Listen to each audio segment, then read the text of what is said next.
Halo teman-teman semua, Assalamualaikum warahmatullahi wabarakatuh. Berjumpa lagi dengan saya Restu di seri Pengantar Teori Sastra.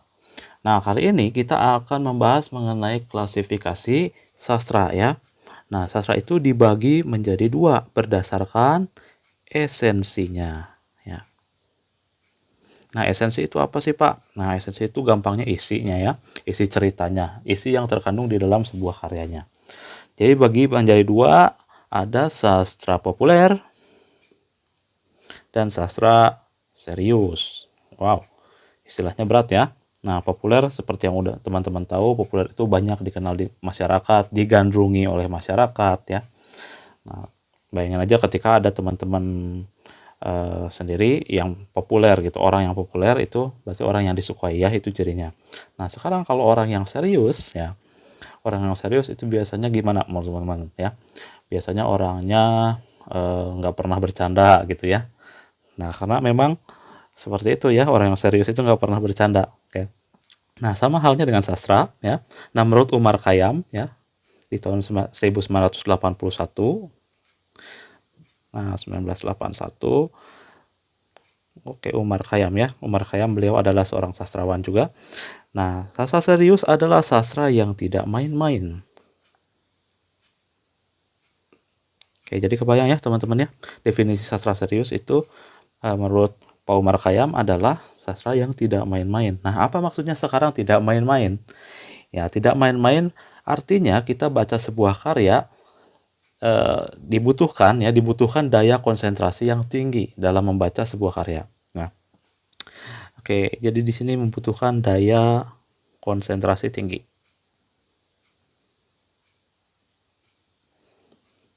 Ya, karena tidak main-main, isinya kalau kata anak sekarang itu bahasanya berat. Iya, karena karya sastra serius itu kadang-kadang memuat bahasa yang apa ya, yang cenderung baku ya, yang cenderung susah gitu untuk kita temukan sehari-hari. Jadi kita butuh daya konsentrasi yang tinggi ya untuk baca sebuah karya sastra yang serius. Oke. Nanti kita akan jawab kenapa sih karya sastra serius ini ada. Oke. Nah, sementara pahami dulu aja ya bahwa karya sastra serius ada karya yang tidak main-main dan kita harus benar-benar bacanya ya menggunakan daya konsentrasi yang tinggi. Nah, jadi pengalaman dan permasalahan kehidupan yang disampaikan dalam sastra serius ini gitu disoroti sampai ke inti hakikat kehidupan yang bersifat universal kayak gitu teman-teman ya. Jadi sampai ke akar-akarnya. Nah, di sini di sastra serius juga pembaca itu diajak untuk meresapi sungguh-sungguh permasalahan yang diangkat dalam sastra tersebut. Jadi fokusnya adalah masalah ya, masalah yang diangkat. Nah, seperti yang kita tahu kalau misalkan di dalam prosa itu ada yang namanya konflik ya. Nah, konflik itu adalah permasalahan yang terjadi dalam sebuah cerita. Nah, jadi difokuskan ke masalahnya kalau misalkan sastra serius ini ya. Nah, menurut Nurgiantoro di tahun 2007 itu beliau mengatakan bahwa hakikat kehidupan tetap dipertahankan sepanjang masa. Nah, hal ini yang menyebabkan sastra serius tetap diperbincangkan ya, tetap menarik untuk diperbincangkan sepanjang masa. Nah, contohnya ada ya. Kita masuk aja langsung ke contohnya. Nah, kalau teman-teman pengen tahu karya sastra serius itu yang kayak gimana, nah coba teman-teman saya rekomendasiin untuk eh, cari karyanya Amir Hamzah ya. Ini beliau adalah penulis puisi ya. Nah, jadi banyak puisi-puisinya Amir Hamzah yang tendensinya atau kecenderungannya menjadi karya sastra serius. Nah, ini puisi ya. Lalu juga ada Hairil Anwar ya, teman-teman. Nah, Hairil Anwar. Ini N ya. Nah, di puisi-puisinya. Nah, pastinya teman-teman udah sering dengar deh waktu sekolah ya. Nah, puisi-puisinya Hairil Anwar itu yang aku ya. Aku adalah binatang jalang dari kumpulan yang terbuang. Nah, seperti itu ya, teman-teman ya. Ada juga Karawang Bekasi. Itu pasti teman-teman sering lihat di textbook waktu SMA atau SMP-nya ya. Nah, kalau saya ngalamin ya, teman-teman ya. Nah, mudah-mudahan teman-teman juga pernah lihat ya salah satu karya Hairil Anwar. Nah, itu nadanya serius ya. Nah, bukan hanya kegalauan media sosial semata gitu ya. Tapi itu mengangkat masalah-masalah kemerdekaan. Nah, mengingat Hairil Anwar itu adalah penulis yang hidup di eranya sebelum kemerdekaan ya. di sebelum dan di antara kemerdekaan lah, tahun 40-an kayak gitu. Nah, kalau itu dari puisi, ada pun dari novel ya. Nah, ada novel karya Armin Pane ya. Judulnya Belenggu nih teman-teman. Maaf. Iya. Nah, penulisnya adalah Armin Pane. Lalu ada juga Ronggeng Dukuh Paru. Nah, ini udah difilmin ya si novelnya. Difilmin jadi Sang Penari. Pernah tayang di RCTI teman-teman ya. Ya, lalu ada Siti Nurbaya. Ah, ini pasti teman-teman udah sering dengar ya judul novel ini, Siti Nurbaya. Oke, Siti Nurbaya ini pastinya jadi pembahasan di setiap kita bawa sastra Indonesia. Di sini ya, dari semua contoh karya ini, biasanya karya-karya yang tergolong dalam karya sastra serius ini biasanya mengungkapkan hal baru ya. Ada hal baru yang diungkap.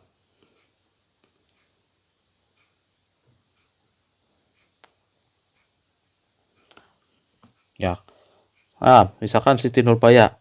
Pak, kan Siti Nurbaya itu isunya tentang kawin paksa. Apakah hal yang baru? Iya, pada zamannya ya. Pada zamannya hal yang baru untuk diangkat ke sebuah karya sastra. Nah, kayak gitu. Ada hal baru yang diungkap ya. Jadi itu cirinya. Nah, terus juga ada tidak bersifat stereotip ya.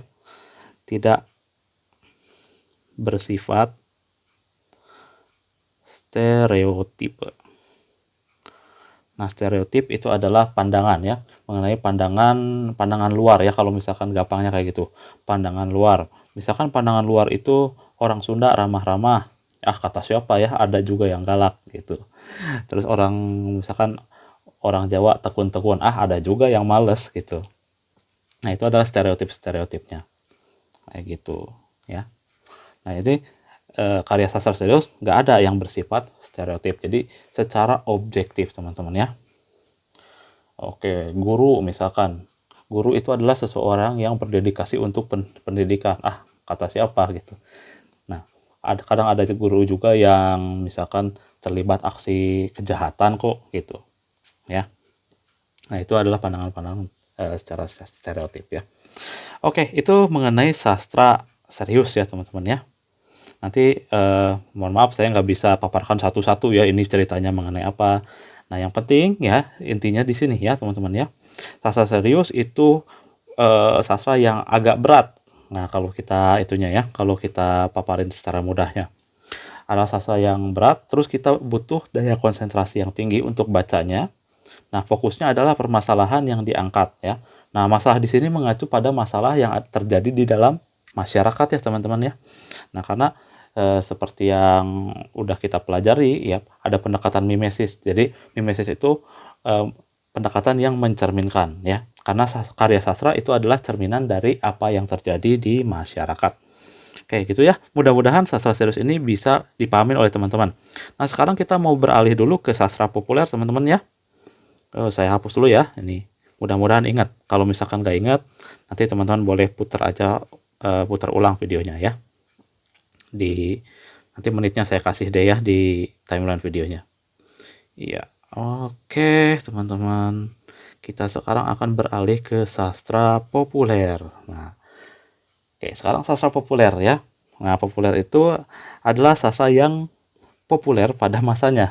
Oke, bingung ya. Populer pada masanya. Berarti ada terkenal ya. Terkenal dan digandrungi pada masanya ya. Oke. Digandrungi pada masanya. Oke, zaman saya sekolah itu ada novel yang namanya Dialova, teman-teman ya. Nah, ini cukup terkenal waktu saya SMP, novel Dialova ini. Ya, mungkin teman-teman tahu lagunya aja ya, lagunya Once Dialova. Tapi ini sebuah novel ya. Nah, novel ini ya cuma terkenal pada saat itu aja di awal tahun 2000 ya, teman-teman. Nah, kalau sekarang mungkin masih ada yang ingat, cuma nggak sepopuler dulu. Oke, itu sifatnya ya teman-teman ya. Jadi digandrungi pada masanya. Jadi hanya pada masa tertentu saja sebuah karya sastra itu akan berharga, berarti ya. Ada juga misalkan ayat-ayat cinta.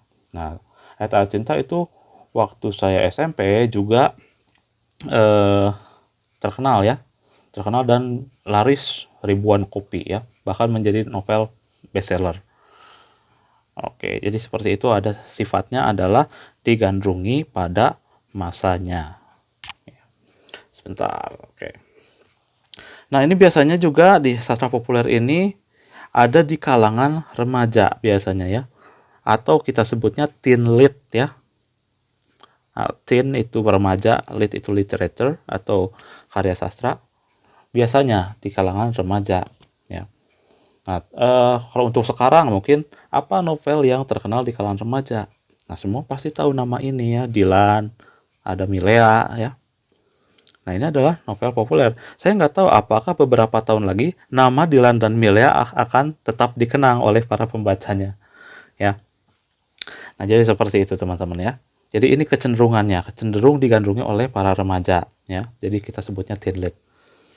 Lalu ya, si novel populer ini tidak menampilkan permasalahan kehidupan secara intens ya. Jadi tidak, kebalikan dari barusan ya, tidak berfokus pada masalah hidup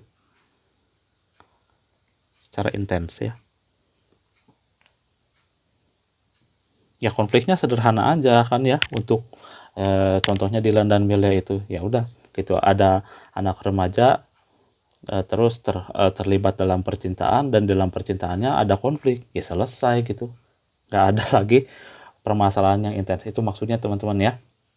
Nah, sebab demikian jadi si karya itu apa, karya sastra serius ini tidak seperti karya noveler yang ya populer yang akan berat gitu pokok bahasannya. Nah, tapi bisa juga gitu, sastra populer ini bisa jadi serius ketika nanti itu si sastra populer ini ya menjadi dikenang gitu, atau topik bahasannya menjadi penting gitu di satu masa. Nah, makanya tadi saya bilang saya nggak tahu apakah Dilan dan Milea ini akan menjadi sastra serius ya. Mengingat sekarang digandrungi, apakah nanti juga akan menjadi cerita yang ikonik menggambarkan remaja Indonesia. Nah, jadi ada satu ini ya. Jadi sastra populer itu bisa menjadi sastra serius.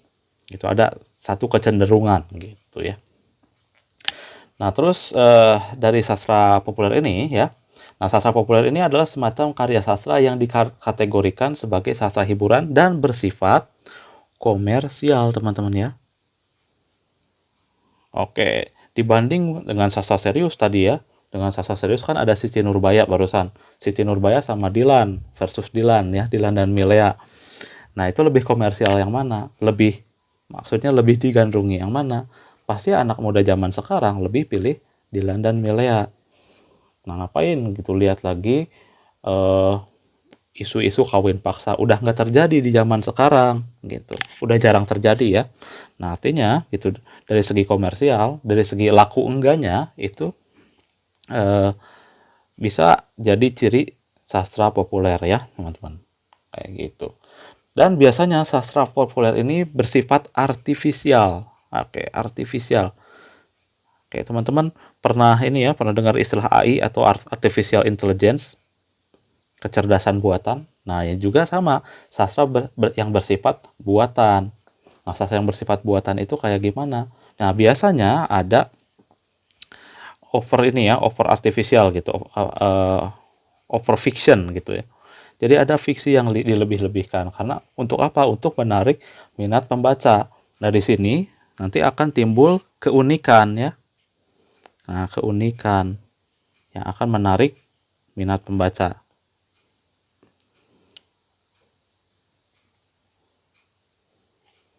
Oke gitu ya. Jadi biasanya sastra populer itu bersifat artifisial atau bersifat sementara aja. Nah, tapi ada jeleknya nih kayak gini. Ini bakal cepat ketinggalan zaman. Nah, dan tidak memaksa orang untuk membacanya berulang-ulang. Nah, oleh karena itu, sastra populer ini cepat dilupakan pembacanya, apalagi dengan muncul karya sesudahnya. Ada yang terbarunya, udah ganti ya. Yang trending itu apa? Nah, itu sejalan dengan pendapatnya Nurgiantoro ya, teman-teman kalau mau cari. Oke, jadi kita balik lagi ya ke sastra populer. Nah, sastra populer itu kalau bisa kita ibaratin adalah perekam kehidupan.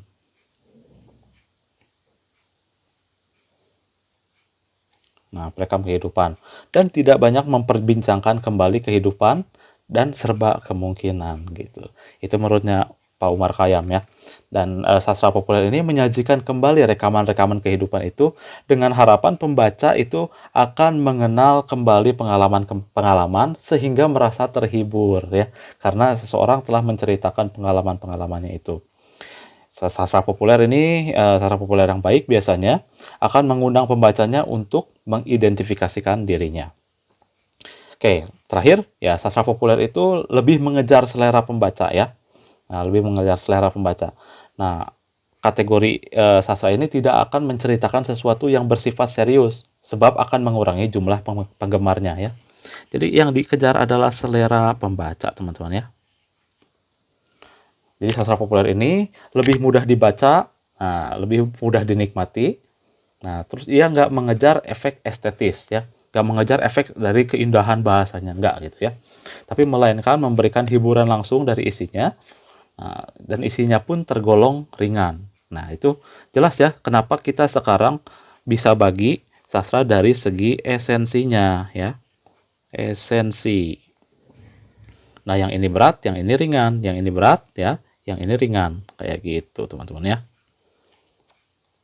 Nah, terus ya, isinya pun tergolong ringan, tetapi masih aktual dan menarik ya. Aktual itu masih nyata gitu, masih bisa diterima oleh akal manusia. Nah, contoh sastra populer ya misalkan ya udah saya sebutin satu ada Dilan, barusannya ada Dilan dan Milea. Terus Laskar Pelangi kita bisa sebut populer. Nah, tapi Laskar Pelangi ini saya kira akan berpotensi menjadi sastra serius pada satu hari ya, mengingat isu yang ada di sana juga cukup itu ya, cukup menggambarkan isu yang penting gitu mengenai pendidikan ya di daerah terpencil. Nah, terus ada ayat-ayat cinta seperti yang udah saya sebutkan dan lain sebagainya ya. Oke, itu aja mengenai pembahasan sastra serius dan sastra populer. Nah, mudah-mudahan melalui penjelasan ini lebih bisa ngasih gambaran ke teman-teman mengenai klasifikasi sastra berdasarkan esensinya. Sampai jumpa di video berikutnya. Assalamualaikum warahmatullahi wabarakatuh.